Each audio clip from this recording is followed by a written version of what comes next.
साने गुरुजींचे गाव असणाऱ्या पालगड येथील ज्या शाळेत साने गुरुजी शिकले ती जिल्हा परिषद शाळा क्रमांक 1चे 27 लाख रुपये खर्चून काम करण्यात येत आहे. परंतु हे काम निकृष्ट दर्जाचे असून काम अपूर्ण असल्याने शाळा गळकी झाली आहे. एवढा पैसा खर्चून जर शाळा व्यवस्थित नसेल तर विद्यार्थ्यांना बसवायचे कुठे असा प्रश्न पालकांनी उपस्थित केला आहे. या शाळेची पाहणी पालक, सरपंच, ग्रामस्थांनी देखील केली.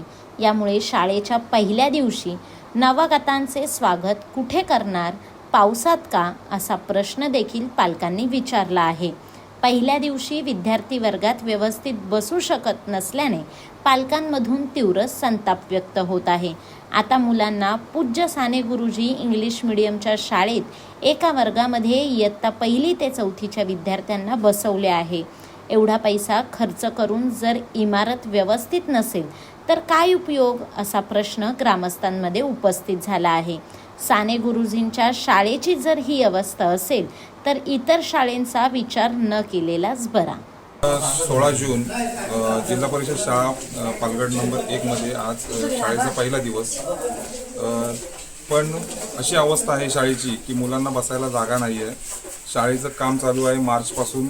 आज 16 जून झाले, आज 3 महिने झाले शाळेचं काम चालू आहे. पण अतिशय निकृष्ट दर्जाचं काम केल्यामुळे आम्ही मुलांना शाळेमध्ये बसवलेलं नाही आहे. आणि ह्या सर्व कामाला गटशिक्षण अधिकारी, इंजिनियर आणि कॉन्ट्रॅक्टर हे सर्व जबाबदार आहेत. ह्याची ह्या कामाची पूर्णपणे सखोल चौकशी व्हावी यासाठी आम्ही वरच्या लेवलपर्यंत प्रयत्न करणार आहोत. आणि जोपर्यंत हे काम पूर्ण होत नाही तोपर्यंत आम्ही मुलांना शाळेत बसवणार नाही. नमस्कार. आज 16 जून मुलांचा शाळेचा पहिला दिवस. खरोखर खूप वाईट वाटतं की आज पालगड साने गुरुजींच्या पदस्पर्शाने पावन झालेल्या पालगडमध्ये ही इमारत नवीन पुनर्नियोजित करण्यासाठी 27-28 लाखाचा काहीतरी निधी मंजूर झाला होता.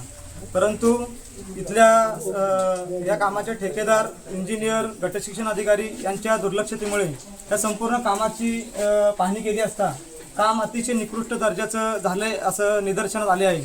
तरी या ठिकाणी हे काम अपूर्ण असल्यामुळे आज शाळेची मुलं पहिल्या दिवशी शाळेमध्ये बसू शकत नाही आहेत.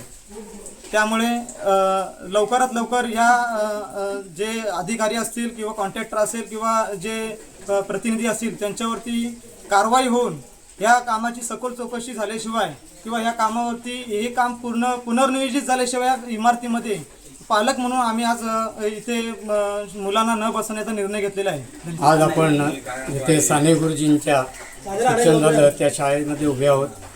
या शाळेला दुरुस्तीसाठी किंवा नूतनीकरणासाठी पैसे भरपूर आले तेव्हा आम्हाला खूप आनंद वाटला. पण त्याच्यानंतर प्रत्यक्ष कामाला त्यांनी सुरुवात केली आणि काम जूनच्या आत पूर्ण होईल असं सांगितलं. पण आजपर्यंत कुठल्याही प्रकारे काम सुरू झालेलं नाही आहे, चांगल्या प्रकारे पूर्ण झालेलं नाही आहे. त्यामुळे आजच्या दिवशी येथील विद्यार्थ्यांना शाळेत बसता आलेले नाही आहे. त्यांची बाहेर कुठेतरी सोय करायला लागलेली आहे आणि याची सर्वस्वी जबाबदारी त्या कॉन्ट्रॅक्टरकडे आहे. वेळोवेळी ग्रामस्थांनी हे काम चालू असताना निकृष्ट दर्जाचं होत आहे असं निदर्शनास अनेक अधिकाऱ्यांच्या आणलं, पण त्यांनी इथे भेट दिलेली नाही आहे. तरी या कामाची चौकशी व्हावी आणि या साने गुरुजींची शाळा आहे ती चांगल्या प्रकारे बांधून मिळावी असंच ग्रामस्थांचं मत आहे. नमस्कार.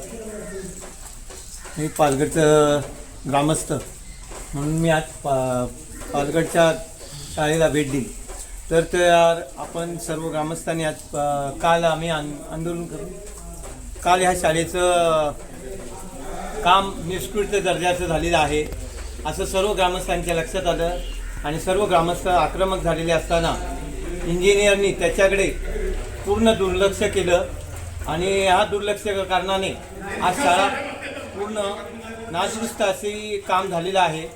तर या कामाचं टेंडर ज्याच्याकडं होतं ते काम चांगल्या पद्धतीने झालेलं नाही आणि हे काम चांगल्या पद्धतीने न झाल्या कारणाने आज पहिला दिवस शाळेचा आणि आज विद्यार्थी आपले इथे बसवलेले नाहीत ग्रामस्थांनी.